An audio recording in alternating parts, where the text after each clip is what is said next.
जय शिव गोरक्ष, जय श्री हरि। नाथों की कृपा सब पर सदा बनी रहे। गुरु पूर्णिमा की आप सभी को हार्दिक शुभकामनाएं। तो आज का व्लॉग स्टार्ट करते हैं गुरु पूर्णिमा के उपलक्ष्य में। सबसे पहले मैंने हमारे दादा पितर महाराज, हमारे दादा गुरु को चॉकलेट भेंट करके मनाया कि हैप्पी गुरु पूर्णिमा। पश्चात हमने रोली का टीका लिया, हमारे गुरु जी के दोनों चरण पादुकों को स्पर्श किया और उन्हें भी चॉकलेट भेंट कर गुरु पूर्णिमा की बहुत बहुत बधाइयाँ दी और हमारे उज्जवल भविष्य की कामना की। फिर नाथ जी ने बालाजी महाराज के 108 नाम जप किए। इतने नाथ जी ने 108 नाम जप किए। मैंने धुने को लिपा। ये हमारे गुरु गोरखनाथ जी का गुरु पूर्णिमा के दिन स्वरूप देखिए। तो कि नाथ गुरु गोरखनाथ जी को भी गुरु पूर्णिमा की बहुत बहुत बधाइयाँ। नाथों की कृपा सब पर सदा बनी रहे। 108 जब पूरे हुए थे, हमारे बलबीर सेवादार भी आ चुके हैं। सभी सेवादारों और संगत के आने के बाद गुरु जी ने हवन की तैयारियाँ की। वीर सेवादार ने एक एक करके सभी को हवन सामग्री दी। इतने हमारे नाथ जी ने सुहाहा और सुदाहा का मतलब समझाया कि कब सुहाहा की आहुति दी जाती है और कब सुदाहा की आहुति दी जाती है। हवन शुरू हो चुका है और धीरे धीरे संगत भी आने लग रही है।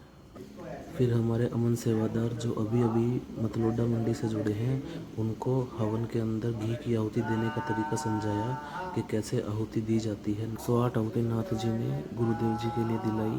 फिर नाथ जी ने सभी संगत से 11 आहुति गायत्री मंत्र की दिलाई। फिर कुछ आहुतियाँ सीताराम भगवान के लिए और सभी अन्य देवी देवताओं के लिए। सभी संगत और सेवादारों से 108 आहुति हमारे नवनाथों के नाथ हमारी सरकार गुरु गोरखनाथ जी को दिलाई। नाथ जी ने हवन पर आए सभी समस्त देवी देवताओं को, हमारे धोने को, हमारे नवनाथ गुरु गोरखनाथ जी को प्रणाम किया।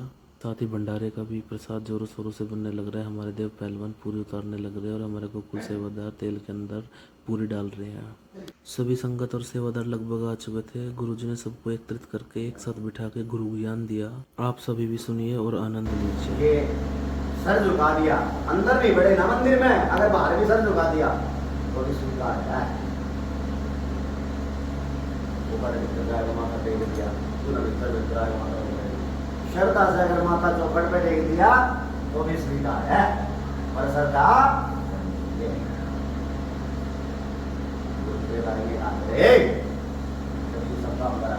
ये कहा बोली इसलिए बवाल हो है ना।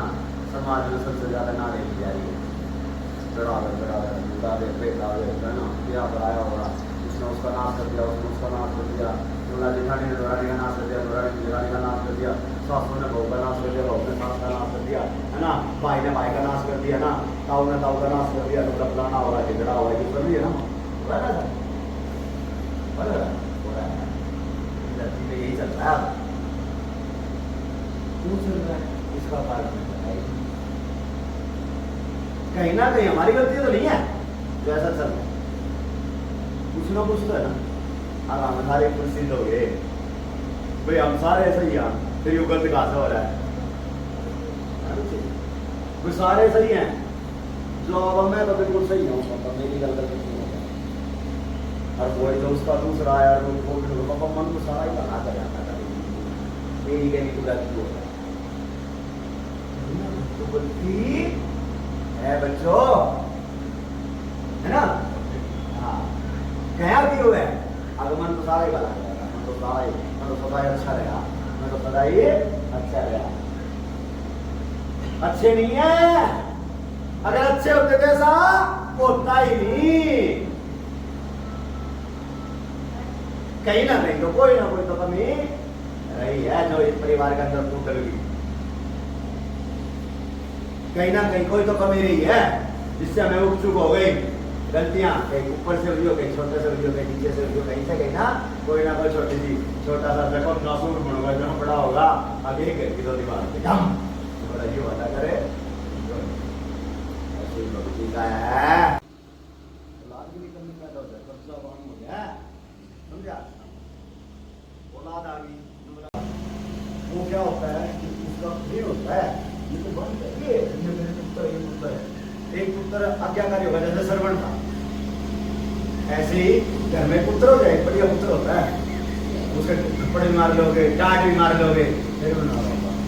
माँ बाप कमाए के जाओगा, दाढ़ी ले आओगा करके, बीवी के ताने सुनेगा, फिर भी माँ बाप के ताने सुनेगा, फिर भी अपना माँ बाप का न रखेगा। उसका ही होता है, छुपाना पड़ता है। पिछले जन्म का, जिनके पैदा हुआ ना, जो श्रवण पैदा होता है वो पिछले जन्म का कोई कर्तव्य का पालन करने वाला था, जिसको दिए उसको दिया। सभी ने एक एक करके गुरुजी से झाड़ा लगवाया और अपने अपने लाए हुए उपहार दिए। इतने में प्रसाद बन के तैयार था। को कुल सेवादार प्रसाद लिए। हमारे नाथ जी ने गुरु गोरखनाथ जी को भोग लगाया। भोग लगाने के बाद हमने नाथ जी को चाय राम बना के दी। उन्होंने चाय राम पी और सभी बची हुई संगत से बात की। फिर हमने तैयारी कर ली थी भूमि आश्रम में जाने के लिए। बेसहारा अनाथ बुजुर्गों को खाना खिलाने के लिए नाथ जी को गड्डी के अंदर बिठा के हमने गड्डी को चला दिया है।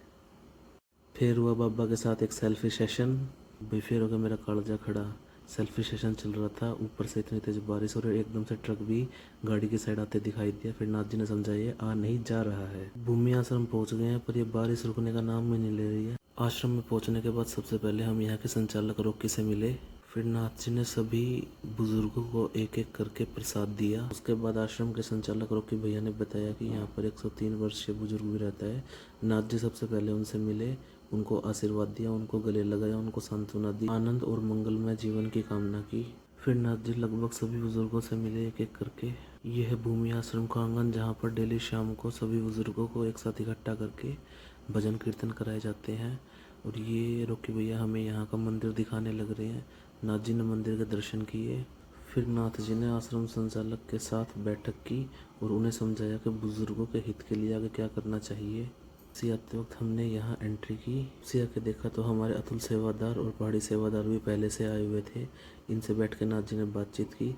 इतने में ही नाथ जी का खाना तैयार हो गया था। हमने नाथ जी को खाना दिया। हमारे नाथ जी सबको खाना खिलाने के बाद ही खाना खाते हैं। खाना खाने के बाद पहाड़ी सेवादार ने गुरु जी को गुरु पूर्णिमा के उपलक्ष्य में उपहार भेंट किए और अपने मंगलमय जीवन की कामना की।